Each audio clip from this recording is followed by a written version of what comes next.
नमस्कार दोस्तों और स्वागत है आपका हमारे चैनल में। आज हम आपको बताएंगे चाणक्य नीति में बताई गई 6 ऐसी महिलाओं के बारे में जिनके साथ में कोई भी पुरुष यदि शारीरिक संबंध बनाता है तो उसका सर्वनाश तय हो जाता है। तो वीडियो के अंत तक जरूर बने रहिए। तो करते हैं वीडियो की शुरुआत। दोस्तों, चाणक्य नीति में आचार्य चाणक्य ने महान कूटनीतियों के साथ साथ मनुष्य के व्यवहार अथवा आचरण पर कई महत्वपूर्ण बातें लिखी हैं, जिनमें इन 6 महिलाओं के बारे में भी चाणक्य ने लिखा है। अब बात करते हैं पहली स्त्री के बारे में। आचार्य चाणक्य के अनुसार किसी भी पुरुष को अविवाहित कन्या से कभी भी संबंध नहीं बनाने चाहिए। यदि वो ऐसा करता है तो वह अपने काम के वेग को वश में नहीं कर पाता और हर समय अपने मन में गलत विचार बैठाए रखता है, जिससे वह पाप का भागी तो बन ही जाता है।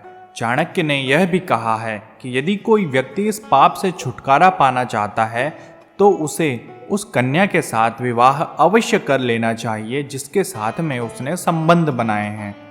अब बात करते हैं दूसरी स्त्री की। दूसरी स्त्री है विधवा स्त्री।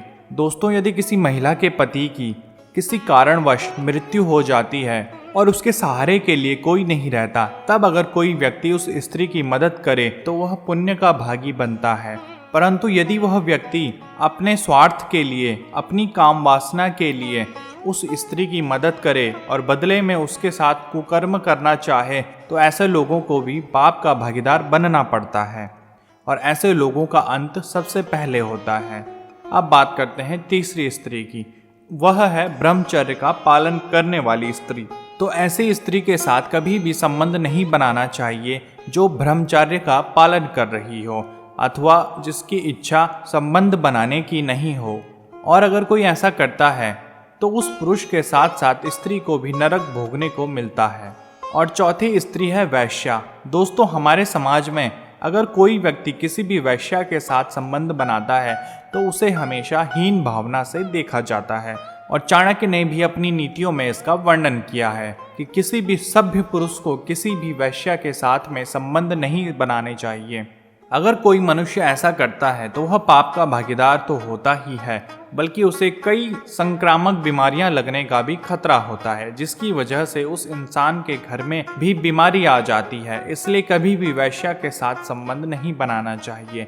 और पांचवी स्त्री है आपके मित्र की पत्नी। जी हाँ दोस्तों, चाणक्य नीति में बताया गया है कि कोई व्यक्ति अगर अपने ही दोस्त की पत्नी से शारीरिक संबंध बनाता है तो उसे घोर पाप लगता है और ऐसा करना गरुड़ पुराण के अनुसार अनुचित है। और जो व्यक्ति ऐसा करता है उसे नरक तो भोगना ही पड़ता है, बल्कि साथ में बहुत सारी यातनाएं भी सहनी पड़ती हैं। और छठवीं स्त्री है अपने दुश्मन की पत्नी। दोस्तों, अगर कोई व्यक्ति अपने ही दुश्मन की पत्नी से संबंध बनाता है तो यह भी पाप की श्रेणी में आता है। और यह भी हो सकता है कि आपका दुश्मन अपनी पत्नी के द्वारा आपको फंसाने के लिए कोई षड्यंत्र रच रहा हो। तो दोस्तों, हमारी आज की वीडियो आपको कैसे लगी हमें कमेंट करके ज़रूर बताएं।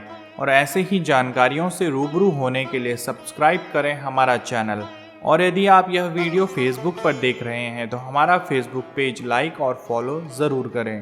धन्यवाद।